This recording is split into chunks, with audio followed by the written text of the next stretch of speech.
Hello everyone and welcome to my channel. Today's topic for this video is going to be about how to choose what your base FPS for the sim should be in order to get the smoothest possible experience, right? So we'll bring up my iPad here, going a little bit more advanced on production for the video. Yes, today I was just using Paint, but I thought iPad is better. Anyway, if you guys appreciate these kind of deeper dives into sim tuning and just overall flight sim content that I make, I would highly appreciate if you leave a like. It helps with my motivation to keep these kind of videos coming, so really thankful to whoever did that for me. Now back to the topic. We have base FPS, we have frame gen FPS, and then we have our total FPS. Let's talk from bottom up, right? So what does your base FPS depend on? Now this depends on obviously what kind of system you have, right?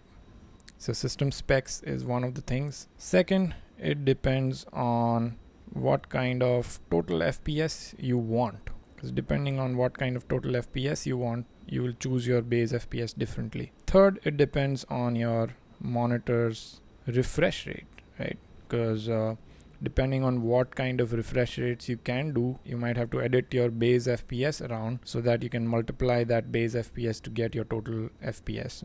And we'll talk more about this, but these are the three things that you're basically dependent on in terms of system specs. You know, you have your CPU, you have your GPU. From GPU side, I think you will mainly be limited by your VRAM is my bet. I think most of you guys have at least a 40 series, 30 series GPU. So the only thing that will really in terms of the limitation is this VRAM here. And then total FPS, monitor refresh rate are pretty much self-explanatory. So now if you go up, now how much do you frame gen? This depends on what are you using to frame gen. If you have lossless scaling, you can pretty much frame gen to, you know, X2 or X3 or X4 on any GPU, right? If you're not using lossless, then you'll probably be limited to X2 on some of these cards.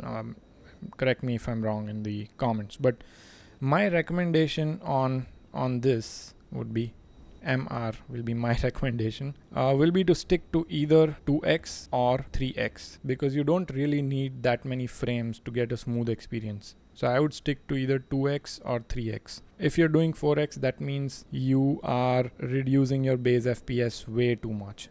Now the third thing is total FPS. This will purely depend on your monitor's refresh rate. So 90 Hertz would be 90 FPS, 120 will be 120 whatsoever, 60 Hertz will be 60 FPS. Now coming back to the base FPS, what is my recommendation for base FPS in terms of where you should lock it at? So for ultra high end system, like something like a 5090, 9950 X3D. So let's see. So ultra, I would lock my frames at somewhere around 40 FPS. Okay. For medium systems, I would lock it at somewhere around 33 FPS. Okay, and for low end, somewhere around 25 to 30. So tune your settings so that you get at least this much in base frames for your system reliably. Okay, so go to the worst case scenario airport and tune your settings so that you get at least this much FPS reliably, and then you can either 2x or 3x and match your frames with the monitor's refresh rate. So this is really important to match it with monitor's refresh rate. But yeah, these would be my recommendations for choosing your base FPS.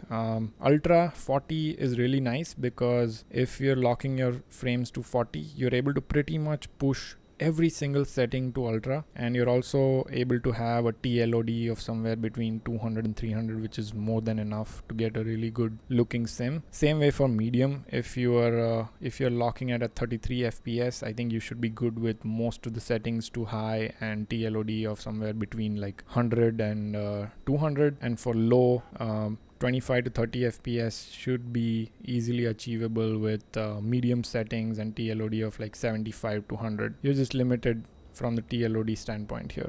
Okay, so this is somewhat how your base FPS trade-off will look like, and this is a really important concept. So please try to understand this. Okay, so visuals versus base FPS. The more you try to push on your visuals, the lower your base FPS will be. Okay, so let's say someone is locking their sim at 60 FPS base. Okay, now this guy, and then compare it to someone who's locking at 40 FPS base. Both of these guys are getting the exact same performance. This guy is running 2x equal to 120, and this guy is running 3x. He's someone like me who is also getting 120 FPS. This is for people who fixate too much on the base FPS number. Okay, now think about it and tell me, who will have a better looking sim? Is it gonna be this guy or is it gonna be this guy?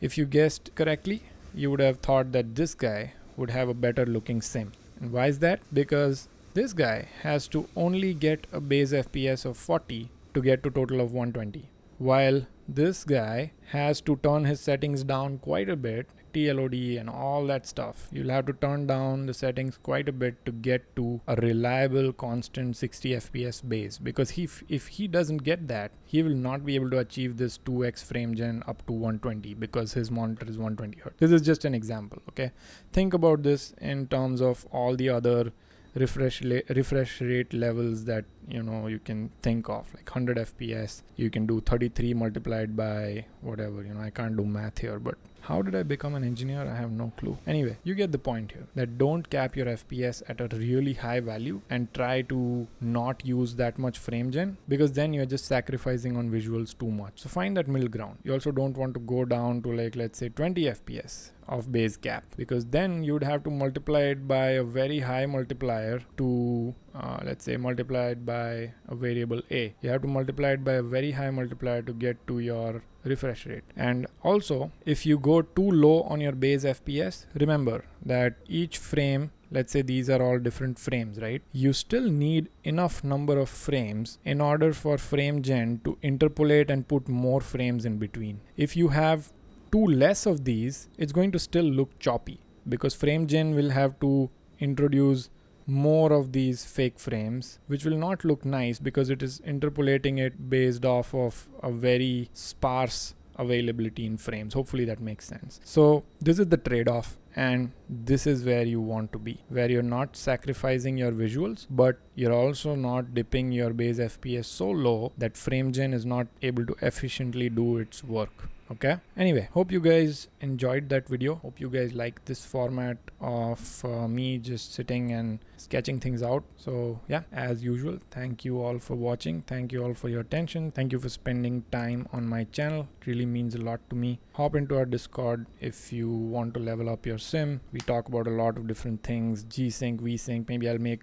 a video tomorrow about G-Sync and V-Sync. That's something one of my community members opened my eyes to, which initially I was just ignorant towards it. So I'll make that video tomorrow or day after. But yeah, thanks a lot for watching, and hope to see you guys on the next one.